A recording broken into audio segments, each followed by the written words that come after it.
Hi అండి. మనకు ఏదైతే మనం డిఎస్సికి ప్రిపేర్ అవుతున్నామో, ఇక్కడ ఉపాధ్యాయ కొలువులు సాధించడం ఎలా అనేసి మనకు ఒక టైటిల్ ఉంది కదా! ఓకే. జస్ట్ ఒక 3 మినిట్స్ అనేది స్పెండ్ చేయండి. మీకు మంచి క్లారిటీ అనేది వస్తుంది. ఏ విధంగా ప్రిపేర్ అవ్వాలి, తక్కువ టైంలో ఎక్కువ స్కోర్ ఎక్కడి నుంచి తెచ్చుకోవాలనే క్లారిటీ ఇస్తారు. జస్ట్ ఒక 3 మినిట్స్. ఓకే. మెయిన్‌గా చూస్తున్నట్టయితే ఏదైతే మనకు చూడండి ఏపీడీఎస్సీ 2025 అని ప్రత్యేకమనేసి మనకి ఏదైతే ఈ ఆర్టికల్ ఉందో, ఈ ఆర్టికల్ నుంచి మనం ఏం చూసుకోవాలంటే మెయిన్‌గా అయితే మనకొచ్చేసి దగ్గర దగ్గర వచ్చేసి 16,347 పోస్టులు అనేది మనకి ఇక్కడ రావడం జరిగింది అనేసి ఒక క్లారిటీ.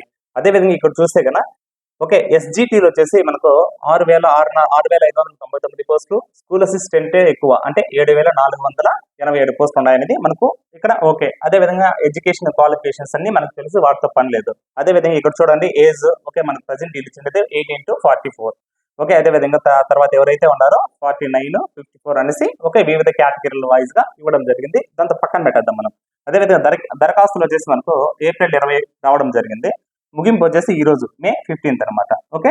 అదే విధంగా నెక్స్ట్ చూస్తే కానీ ఇక్కడ మనకి ఎగ్జామ్ అనేది ఎలా ఉంటుంది సార్ అంటే ఇది very very important. CBT present అయితే వీళ్ళు ఇచ్చింది కంప్యూటర్ బేస్డ్ టెస్ట్ అనమాట. ఓకే. ఇది మనందరికి ఇది కూడా ఐడియా ఉందన్నమాట.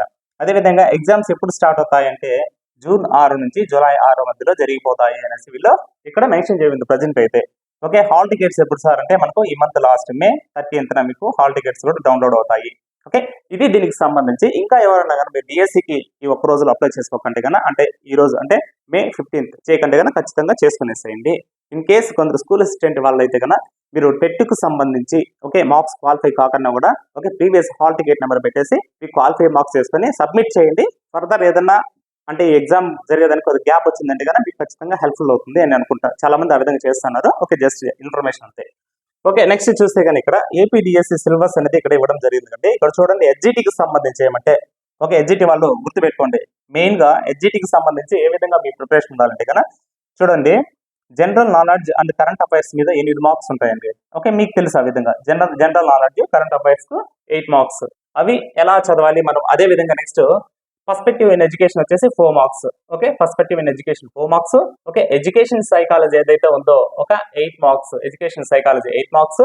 మొత్తం కంటెంట్ ఏదైతే ఉందో 5 సబ్జెక్ట్స్ వచ్చి 40 మార్క్స్. ఓకే. ఇదే గేమ్ చేంజర్ అనమాట. తర్వాత ఏదంటే కన్నా మెథడాలజీ వచ్చేసి 20 మార్క్స్. టోటల్ వచ్చేసి మనకు 80 మార్క్స్ సంబంధించి మీరు ఎగ్జామ్ రాస్తాం మనం ఏది కంప్యూటర్ బేస్డ్ టెస్ట్ అనేది రాయడం జరుగుతుంది అనమాట. అదే విధంగా స్కూల్ అసిస్టెంట్కి వస్తే జస్ట్ స్కూల్ అసిస్టెంట్కి వస్తే కూడా మీకు జనరల్ నాలెడ్జ్ కరెంట్ అఫైర్స్ 10 మార్కులు ఉంటాయి. అదే విధంగా perspective education 5 marks. Okay. Education psychology okay 5 marks. అదే విధంగా చూడండి కంటెంట్ వచ్చేసి 40 మార్క్స్. Methodology 20 marks. అదే విధంగా మొత్తం 80 మార్క్స్ అనేది ఇది స్కూల్ అసిస్టెంట్ వాళ్ళకు సంబంధించి. అదే విధంగా నెక్స్ట్ ఏమంటే టెట్ నుంచి మాకు 20 మార్క్స్ అనేది వెయిటేజ్ ఉంటుంది. ఆ విషయం మనందరికీ తెలుసు అనమాట. ఓకే. ఏం చదవాలి అనేసి మనకు ఇక్కడ చూద్దాం నెక్స్ట్. ఓకే. ఏం చదవాలి అంటే కన్నా ఇక్కడ చూడండి ఒకే ఇది వెరీ వెరీ వెరీ ఇంపార్టెంట్. మనం చేసే బిగ్ మిస్టేక్ ఏమంటే ఆశ అనమాట. ఈ ఆశతో ఏం చేస్తామంటే ఎక్కువ ఆశ ఎక్కువ చదవాలి ఎక్కువ బుక్కులు చదివేసి ఏదో సాధించాలనుకుంటాం. కానీ మెయిన్ ఏమంటే కానీ ఇక్కడ చూడండి ఇక్కడే అందరూ పొరపాటు చేస్తూ అంటారు. ఒకే సబ్జెక్ట్ లో 10 పుస్తకాలు చదవడం కంటే ఆ సబ్జెక్ట్ పై ప్రామాణికమైన ఒకే పుస్తకం ఓకే 10 సార్లు చదివితే ఎంత ఉత్తమం అనమాట. ఇప్పుడు ఫర్ ఎగ్జాంపుల్ అండి సైకాలజీ ఉంది. కొందరు ఏం చేస్తారు సైకాలజీ సంబంధించి క్లాస్ నోట్స్ చదువుతారు. తర్వాత అకాడమిక్ బుక్ చదువుతారు. తర్వాత ప్రైవేట్ పబ్లికేషన్స్ ఏదన్నా చదువుతారు. అంటే ఒకే బుక్ వచ్చేసి 3 మెటీరియల్ చదువుతారు అనమాట. ఓకే. ఈ విధంగా చదవడం వల్ల ఏమంటే కన్నా టైం అనేది చాలదు. రివిజన్ అనేది పడదు. ఓకే. నువ్వు ఎన్ని బుక్కులు చదివినా కూడా ఆడొచ్చేది నీకు 8 మార్క్సే కదా. ఓకే. ఇది దృష్టిలో పెట్టుకొని ఏం చేయాలంటే కన్నా ఇట్లా 3 పుస్తకాలు 3 సార్లు చదివేదానికన్నా ఏదైనా నీకు ప్రామాణికమైన బుక్ ఒకే బుక్ ని ఒక 3 సార్లు 4 సార్లు చదివినా ఉంటే కన్నా నీకు తక్కువ టైంలో ఎక్కువ రివిజన్ అవుతుంది. నీకు కాన్ఫిడెన్స్ వస్తుంది. ఓకే. ఇది దీనివల్ల బెనిఫిట్ అనమాట. కాబట్టి ఇది ఇప్పుడైనా సరే మీరు ఒక సబ్జెక్ట్ సంబంధించి ఏదో ఒక బుక్ ని పెట్టుకొని నీట్ గా రివిజన్ చేయండి. అప్పుడే మీకు వర్కౌట్ అవుతుంది. ఓకే. 2-3 రివిజన్లు పడితే కానీ వర్కౌట్ కాదు. మీరు ఒకే సబ్జెక్ట్ సంబంధించి 3-4 పుస్తకాలు చదవద్దు. ఈ పొరపాటు అయితే అస్సలు చేయొద్దండి ఎవరు. ఓకే. నీకేమంటే 80 మార్క్స్ నువ్వు ఎగ్జామ్ రాస్తుంటే 80కి 80 రావాల్సిన అవసరం లేదు కదా. ఓకే. కాబట్టి నువ్వు ఏం చేస్తావు ఏదో ప్రామాణికమైన మెటీరియల్ ఫాలో అవ్వు. ఇది బెస్ట్. ప్రతి ఒక్కరు మాక్సిమం చేసే తప్పు ఏమంటే ఇది మీరు రెక్టిఫై చేసుకోండి ఇప్పుడైనా. నెక్స్ట్ ఏమంటే ఇక్కడ చూడండి సెకండరీ ఎస్జిటిటి ఎవరైతే ప్రిపేర్ అవుతున్నారో ఓకే కంటెంట్ కోసం మనకు 6th క్లాస్ నుంచి ఏదైతే మనకు బుక్స్ ఉన్నాయో 10th క్లాస్ వరకు వచ్చేసి ఈ బుక్స్ చదవండి. ఓకే. 6th నుంచి 10th వరకు స్కూల్ బుక్స్ ఏవైతే ఉన్నాయో అవి నీట్గా మీరు చదువుకోగలిగినారంటే కూడా ఎనఫ్. ఓకే, ఈ టైంలో మీరు ఏం చేస్తారంటే కనుక ఏదైతే ముందు బుక్స్ చదివారో ఆ బుక్స్ ని ఫాలో అవ్వండి. మీరు నోట్స్ అయినా సరే, లేకపోతే టెక్స్ట్ బుక్స్ అయినా సరే, ఓకే, ఇంకా వేరే ఏదైనా మెటీరియల్ అయినా సరే అదే చదవండి. కానీ ఇప్పుడు మార్కెట్ లో మళ్ళీ కలర్ఫుల్ వచ్చిన బుక్స్ కొత్తగా అయితే తీసి చదవద్దండి. ఎందుకంటే సిలబస్ ఎప్పుడు వచ్చారు కాబట్టి పెద్ద మార్పులు ఏం లేదు కాబట్టి మీరు ముందు ఏదైతే ఫాలో అయ్యారో గత 10 days అప్పుడు ఏదైతే పర్చేజ్ చేసి పెట్టుకున్నారో వాటినే ఫాలో అయితే సరిపోతుంది. ఇప్పుడు కొత్త పుస్తకాల జోలికి వెళ్ళొద్దండి. ఓకే, ఎందుకంటే నువ్వు ముందు పుస్తకాలు అయితే ఆల్రెడీ నువ్వు అండర్లైన్ చేసుకుంటావు, రాసింటావు, చదివింటావు కాబట్టి నీకు అర్థం అయిపోతుంది చక్క. నువ్వు మళ్ళీ కొత్తగా తీసుకున్నావు అంటే కొద్దిగా ఫార్మాట్ ఏం మారినా కూడా నీకు టైం అనేది చాలా టైం పడుతుంది. ఓకే, ఈ పొరపాటు ఎవరు చేయొద్దండి. ఓకే అండి. నెక్స్ట్ అదే విధంగా ఇక్కడ చూస్తే స్కూల్ అసిస్టెంట్ వాళ్ళైతే గల 6th నుంచి ఇంటర్మీడియట్ వరకు చదువుకోవాలనేసి ఇది అకాడమీ బుక్స్ అయినా సరే, లేదంటే మీ షార్ట్ నోట్స్ ఏదైనా సరే అనేసి ఇక్కడ క్లియర్ కట్ గా చెప్పడం జరిగింది. అది ఎడ్జిట్ అయినా ఎడ్జిట్ అయితే 6th to 10th, school assistant అయితే 6th to 12th ఇంటర్మీడియట్ అనమాట. ఇక్కడ చూడండి నెక్స్ట్ ఇంకేమంటే కదా కరెంట్ అఫైర్స్ సంబంధించి జాతీయ, అంతర్జాతీయ, రాష్ట్ర స్థాయి ప్రతిరోజు కరెంట్ అఫైర్స్ అధ్యయనం చేయాలి. స్టాక్ జీకే అంటే ఏదైతే జీకే ఉంది, జీకే పాటు ప్రత్యేక దృష్టి సాధించాలి. అదే విధంగా ఇది చూడండి, ఇది వెరీ వెరీ వెరీ ఇంపార్టెంట్. ఈ పెట్టుకోండి స్టాటిక్ జీకే. భౌగోళిక నామాలు, నదీ నగరాలు అంటే తీర నగరాలు ఏవైతే ఉన్నాయో అవి, దేశాలు, రాజధానులు, అదే విధంగా అవార్డులు, సదస్సులు, వార్తల్లో ఉన్న వ్యక్తులు, బడ్జెట్, ఓకే, అంతర్జాతీయ, ఓకే, రాజకీయాలు, సైన్స్ అండ్ టెక్నాలజీ, అదే విధంగా తర్వాత వచ్చేసి ఇలాంటివి వచ్చి క్షుణ్ణంగా చూసుకోలేదు జీకే కరెంట్ అఫైర్స్ కు సంబంధించి. ఇక్కడ ఏమంటే కన్నా ఇంకోటి వచ్చేసి కొన్ని మన కరెన్సీలు కూడా అడుగుతాడంటే ఏ దేశం కరెన్సీ అయితే కూడా మనకు బిట్స్ పడడం జరుగుతుంది, అది కూడా ఒకసారి చూసుకోండి. ఓకే, ఈ ఏరియాను కొద్దిగా బాగా నీట్ గా చూసుకుంటే కూడా సరిపోతుంది ఎక్కువ స్కోర్ చేసుకునే విధంగా. ఓకే, నెక్స్ట్ సైకాలజీ, అదే విధంగా పెడగాజీ, విద్యా దృక్పథాలు, ఓకే, అంటే పర్స్పెక్టివ్ ఇన్ ఎడ్యుకేషన్ సబ్జెక్టుకు సంబంధించి అయితే కన్నా దేశంలో విద్యా చరిత్ర, ఓకే, దేశంలో విద్యా చరిత్ర కమిటీలు, ఓకే, ఏ కమిటీ ఎవరు ఏమి ఎప్పుడు ఏం చెప్పింది, ఈ కమిటీలు, వర్తమాన భారతదేశంలో విద్యా సంబంధిత అంశాలు, అదే విధంగా చట్టాలు, హక్కులు, జాతీయ పాఠ్య ప్రణాళిక చట్టం, ఓకే 2005, విద్యా హక్కు చట్టం, నూతన విద్యా విధానం, సమ్మిళిత విద్య తదితర అంశాలపై పట్టు సాధించాలి. డిఎడ్ స్థాయిలో ఏదైతే ఉంది మీరు బుక్స్ ఉంటాయో, ఓకే, గవర్నమెంట్ బుక్స్ వాటిని చదివితే ఎనఫ్ అనేసి ఇక్కడ నీట్ గా ఇవ్వడం జరిగింది. ఓకే, ఏదైనా సరే వీటికి సంబంధించి మీరు ఏదైతే ప్రిపేర్ అవుతున్నారో సైకాలజీ, పిఐకి సంబంధించేసి వాటిని ఒకే బుక్ ను ఫాలో అవ్వండి. కొత్త అన్ని తక్కువ టైంలో ప్రాక్టీస్ చేయొద్దు. ఒక సబ్జెక్టుకు ఒక బుక్, ఓకే, ఒక సబ్జెక్ట్ ను 3-4 సార్లు మినిమం రివిజన్ చేస్తేనే నువ్వు ఎగ్జామ్ రాయగలుగుతావు పర్ఫెక్ట్ గా. ఒకే సబ్జెక్ట్ ను 5-6 బుక్ చదివితే కన్నా ఎగ్జామ్ రాయలేవు, వేస్ట్ అవుతుంది, టైం వేస్ట్ అవుతుంది, కన్ఫ్యూజన్ ఎక్కువ అవుతుంది అనమాట. అదేవిధంగా నెక్స్ట్ చూస్తే శిశు వికాసంలో, ఓకే, శిశు వికాసంలో వికాసం, పెరుగుదల, ఓకే, పరిపక్వత భావన, స్వభావము, వికాస నియమాలు, వికాసంపై ప్రభావం చూపే కారకాలు, వికాస దశలు తదితర అంశాలపై దృష్టి పెట్టాలి. వికాసం గురించి, పెరుగుదల, వికాసం యూనిట్. అదే విధంగా నెక్స్ట్ ఏమంటే ఈజీగా స్కోర్ చేసింది ఇక్కడ వైయక్తిక భేదాలు, అభ్యాసన సిద్ధాంతాలు, మూర్తిమత్వ పరీక్షలు, సిద్ధాంతాల మధ్య భావనకు సంబంధించిన అనువర్తనాలు, ఓకే, అప్లికేషన్స్ మీద ఎక్కువ బిట్స్ పడతాయనేసి ఇక్కడ చెప్పడం జరుగుతుంది, ఒకసారి చూసుకోండి. అదేవిధంగా నెక్స్ట్ ఏమంటే కన్నా మీరు చదివేటప్పుడు డిఎస్సి, టెట్, సిటెట్ కి సంబంధించిన గత ఏదైతే ప్రీవియస్ బిట్స్ ఉంటాయో వాటిని ఒకసారి బాగా చూసుకోండి అనేసి ఇక్కడ నీట్ గా చెప్పడం జరిగిందండి. ఇదే దీనికి సంబంధించి. అదే విధంగా నెక్స్ట్ చూస్తే ఓకే చూడండి, మనం ఓకే ఎప్పుడు చదవాలి అనేసి ఇక్కడ ఇచ్చారు. మనం టైమింగ్ అనేది ఎలా ఫాలో అవ్వాలనేసి ఇక్కడ ఇవ్వడం జరిగింది. ఓకే, మనం టైమింగ్ అనేది ఇక్కడ ఇవ్వడం జరిగింది, ఒకసారి చూడండి. ఇక్కడ వచ్చేసి when to study, DSC preparation కు అందుబాటులో ఉన్న తక్కువ సమయాన్ని సద్వినియోగం చేసుకోవాలంటే ఖచ్చితమైన సమయ పాలన ఖచ్చితంగా ఉండాలి. అంటే ఒక టైం టేబుల్ ఖచ్చితంగా ఉంటేనే నీకు వర్కౌట్ అవుతుందనేసి ఇక్కడ చెప్పడం జరుగుతుంది. అది కూడా వాళ్ళు ఎలా ఇచ్చారు చూద్దాం. ఎర్లీ మార్నింగ్ 5 to 10 వరకు, ఓకే, మార్నింగ్ 5 to 10 వరకు వచ్చేసి ఇక్కడ చూడండి సైకాలజీ, పెడగాగి, విద్యా దృక్పథాలు సబ్జెక్టులు అనేసి చదువుకోవాలనేసి చెప్తున్నారు. అదే విధంగా ఉదయం 10 నుంచి 1 గంట వరకు, ఓకే, కంటెంట్, ఓకే, చూడండి మెయిన్ గా 40 మార్క్స్ కంటెంట్ ఉంటుంది కదా, ఈ 40 మార్క్స్ సంబంధించిన కంటెంట్. అదే విధంగా మధ్యాహ్నం 2 గంటల నుంచి సాయంత్రం 5 గంటల వరకు వచ్చేసి టెస్ట్ సిరీస్, అదే విధంగా మాక్ టెస్ట్ ప్రాక్టీస్ చేసుకోమనేసి చెప్తున్నారు. ఎందుకంటే మీరు ఎంత చదివినా కూడా ఈ ప్రాక్టీస్ అనేది ఉంటే కానీ మీకు ఒక ధైర్యం అనేది బిల్డప్ అవుతా వస్తుంది అనమాట. ఓకే అండి, ఎందుకంటే మనం రాస్తున్న ఓకే ఎన్ని మనకు వచ్చు, మనం పెట్టగలుగుతాం, చేయగలుగుతాం కాన్ఫిడెన్స్ అనేది వస్తూ ఉంటుంది.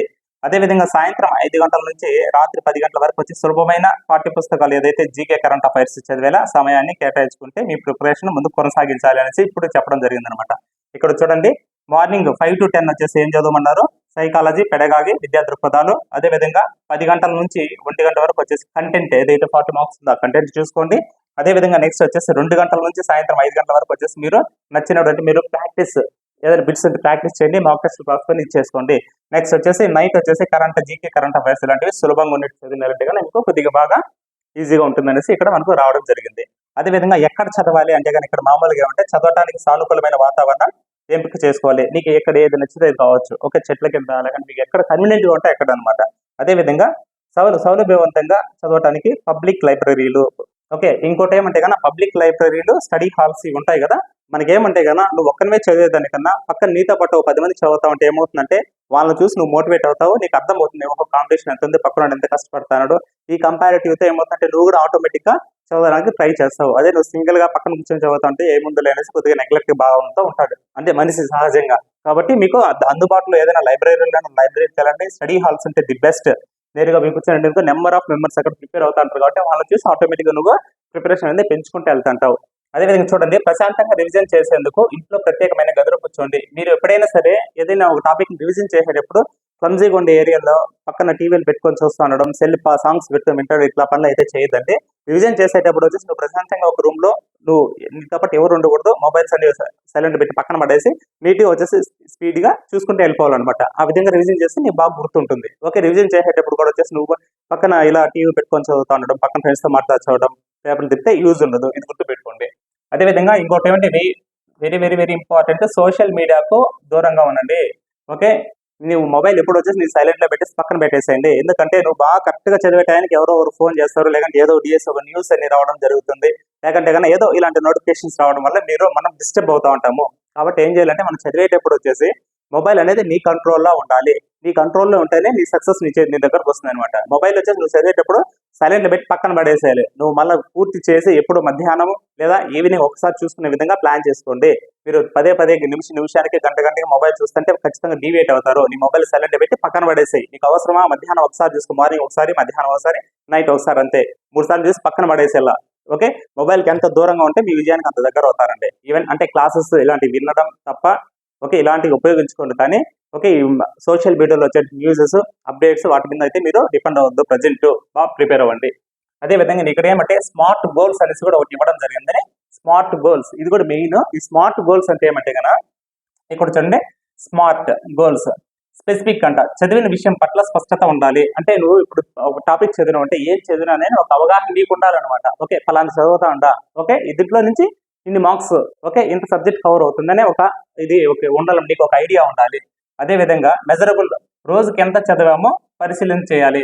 ఓకే, ఏదో చదువుతానంటే కన్నా ఇప్పుడు మనకు డిఎస్సి సిలబస్ ఎంత ఉంది, మనకి ఎన్ని రోజులు ఉన్నాయి, మనం ఎంత చదవాలి అని ఒక క్లియర్ కట్ నీ దగ్గర ఒక క్యాలిక్యులేషన్ ఉంటేనే నువ్వు ముందుకు వెళ్ళగలుగుతావు. కానీ లేదు తెల్ల నుంచి ఏదో చదువుతానం లేని ఇల్లుగా చదువుకుంటూ పోతే నీ సిలబస్ కంప్లీట్ కాదు. ఓకే, ఇది ప్లానింగ్ అనేది వెరీ వెరీ ఇంపార్టెంట్ అనమాట. అదేవిధంగా అచీవబుల్, ఓకే సాధించే లక్ష్యాలు పెట్టుకోవాలి. ఓకే ఏమంటే కన్నా మనం మార్నింగ్ ఈ సబ్జెక్ట్ మార్నింగ్ నుంచి ఈవినింగ్ వరకు ఏమేమి చదవాలి అనేది పెట్టుకొని ఓకే దాన్ని ఖచ్చితంగా నువ్వు అనుకున్న టార్గెట్ ని రీచ్ అయిపోవాలన్నమాట. రీచ్ అయ్యే విధంగా నువ్వు నీ ప్రణాళికను పెట్టుకోవాలి. ఆ విధంగా పెట్టుకున్నప్పుడు ఏమవుతుందంటే నువ్వు ఖచ్చితంగా దాన్ని నువ్వు అచీవ్ అవ్వడం వల్ల ఏమవుతుందంటే నీలో అదే మోటివేషన్, అదే విధంగా వచ్చే కాన్ఫిడెన్స్ అనేది పెరుగుతుంది అనమాట. ఓకే అండి, ఈ కాన్ఫిడెన్స్ కోసం మనం ఏం చేయాలంటే సాధించగలిగే లక్ష్యాలను పెట్టుకోవాలి. ఓకేనా.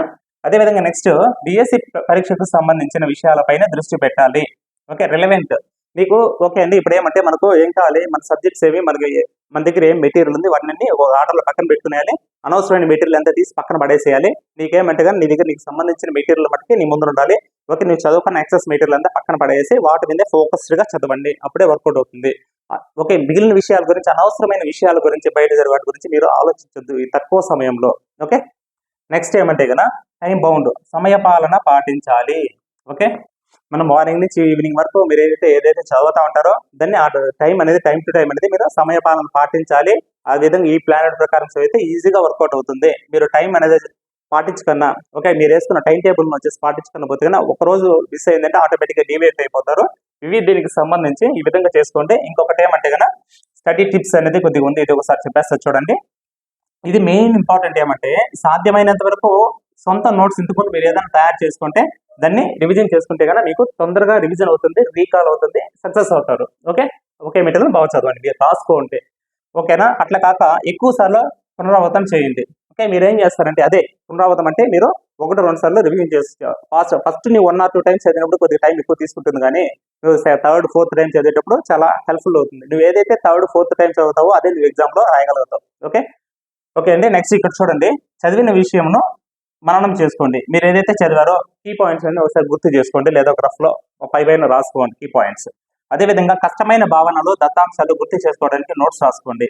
ఓకే, ఏదైతే మీరు జ్ఞానాత్మకం అనే అంశాలు ఉంటాయో మీరైతే మనం మెమరైజ్డ్ అంటే మళ్ళీ చూస్తే కానీ ఇయర్స్ కానీ ఇలాంటి కొన్ని పేర్లు అంటే మీకు గుర్తు ఉండవు కదా, అలాంటివి ఏం చేయాలంటే మీరు ఒక రఫ్ నోట్స్ పెట్టుకునేసి నీట్గా మొత్తం దాంట్లో రాసుకొని ఎగ్జామ్ పోయే ముందు కూడా వచ్చేసి 1-2 సార్లు చూసుకోవాలి. ఎందుకంటే మొత్తం అంతా ఒకే దాంట్లో ఉంటాయి కదా, నీకు గుర్తు చేసుకోవాల్సినటువంటి అంశాలు రాసుకున్నామంటే కానీ నీకు అప్పుడప్పుడు నైట్ పడుకునే ముందు ఒకసారి చూసి పక్కన పడేసినా నీకు ఈజీగా గుర్తుంటాయి. ఇదే నిన్ను కాపాడుతుంది. ఓకే, ఇది అండి దీనికి సంబంధించి. అదేవిధంగా లక్ష్యం పట్ల స్పష్టత, సాధన, ప్రేరణ, ఉద్వేగ ప్రజ్ఞ, ఒక చక్కటి ప్రణాళికతో ముందుకు సాగితే డిఎస్సి వంటి పోటీ పరీక్షలు విజయం సాధించడం చాలా ఈజీ అవుతుంది. ఓకే, ఇది అండి దీనికి సంబంధించి. ఓకే, ఇక్కడ సార్ వాళ్ళు వచ్చేసి మనకు హైదరాబాద్, ఓకే, ఎడ్యుకేషనల్ సైకాలజిస్ట్, ఇక్కడ వచ్చేసి మోజేష్. ఓకే, ఈ సార్ గారు వచ్చేసి మనకు ఇది మొత్తం అంతా ఇది ఇవ్వడం జరిగింది ఆర్టికల్. దీనికి సంబంధించి మీకు ఇంకా ఏదైనా డౌట్ ఉన్నా కూడా కింద కామెంట్ చేయండి. అదేవిధంగా ఇక్కడ చూసారు కదా, మీ సొంత నోట్స్ అనేది మీరు ఉంటే చాలా హెల్ప్ అవుతుంది. దీనికి సంబంధించి మనకు 3rd క్లాస్ నుంచి 8th వరకు కంప్లీట్ హ్యాండ్ రిటర్న్ పీడిఎఫ్ అనేది మీకు అవైలబిలిటీ ఉంది. హ్యాండ్ రిటర్న్ పీడిఎఫ్ అంటే 3rd క్లాస్ నుంచి ఓకే ది బెస్ట్. మీకు ఏమైనా తక్కువ టైంలో ఎక్కువ రీజన్ అనేది చేసుకోవచ్చు. అదేవిధంగా వచ్చేసి 9th, ఓకే 9th, 10th వచ్చేసి సిస్టమ్ ప్రింటెడ్ మనకు అవైలబిలిటీ ఉన్నాయి. ఇది వచ్చేసి మీకు ఈ కోర్సులో అవైలబిలిటీ ఉందండి. మీకు తక్కువ సమయంలో ఎవరైనా చదువుకోవాలంటే ఓకే ఈ కోర్సులో అవైలబిలిటీ ఉంది. ఇక్కడ క్విక్ రివిజన్ పీడిఎఫ్స్ ఉంటాయి, డౌన్లోడ్ చేసుకుని జిరాక్స్ చేసుకోవచ్చు.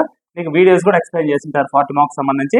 జస్ట్ 500, కాకపోతే ప్రజెంట్ వచ్చేసి 200 కూపన్ కోడ్ అవైలబిలిటీ ఉంది, యూజ్ చేసుకోండి. అదేవిధంగా కంప్లీట్ టెస్ట్ సిరీస్ సంబంధించి కూడా 200 కూపన్ కోడ్ ఉంది. ది బెస్ట్, మొత్తం నెంబర్ ఆఫ్ టెస్ట్ అనేది ప్రాక్టీస్ చేసుకోవచ్చు ఎనఫ్. ఇక్కడ చూస్తే కన్నా ఎస్జిటికి సంబంధించి మెగా కిట్ 5-in-1 కాంబో అంటే 5 కోర్సెస్ సంబంధించి ఇక్కడ ఇవ్వడం జరిగింది. మీకు జస్ట్ నీకు వచ్చేసి ఏదైతే 799 ఉంది కదా, 200 అనేది కూపన్ అవైలబిలిటీ ఉంది. ది బెస్ట్ అనేది ఈ క్లాసెస్ అన్ని నీకు మన లింక్ అనేది SS productions complete hub play store నుంచి డౌన్లోడ్ చేసుకోవచ్చు, లేదా ఫస్ట్ కామెంట్ బాక్స్ లో పిన్ చేసింటాం. మీకు చాలా హెల్ప్ఫుల్ గా ఉంటుంది. ఏదైతే మనం క్లియర్ కట్ గా చెప్పామో ఇదే విధంగా మీరు ఇంతవరకు ఎలాంటి స్ట్రాటజీ లేకుండా చేస్తుంటే కన్నా ఇప్పుడు మీరు ఈ విధంగా ఫాలో అయినా కూడా మీరు మంచి మార్క్స్ స్కోర్ చేసుకునే అవకాశం ఉంటుంది. ఇంకొక విషయం ఏమంటే మనకు డిఎస్సి ఏదైతే 80 మార్క్స్ రాస్తామో మనకి 80కి 80 మార్క్స్ రావాల్సిన అవసరం లేదు కదా. మీకు జాబ్ రావాలంటే 80కి 80కి రావాల్సిన అవసరం లేదు. ఓకే, టాప్ మెరిట్ లో ఉంటే ఎనఫ్. తర్వాత ఏమంటే నీ కమ్యూనిటీకి సంబంధించి ఎన్ని పోస్టులు ఉన్నాయో దీనికన్నా ముందు ఎవరు లేకపోతే నీకే వస్తుంది. కాబట్టి మీరు వీలయ్యే కాడికి ఒక 2 మార్కులు ఎలా పెంచుకోవాలని హార్డ్ వర్క్ చేసి స్మార్ట్ వర్క్ చేసి ఎలా పెంచుకోవాలని ఒక ఆలోచన ఉంటే చాలు, ఆటోమేటిక్ గా జాబ్ అనేది మీ దగ్గరకు వస్తుంది. ఓకే అండి, థ్యాంక్ యూ.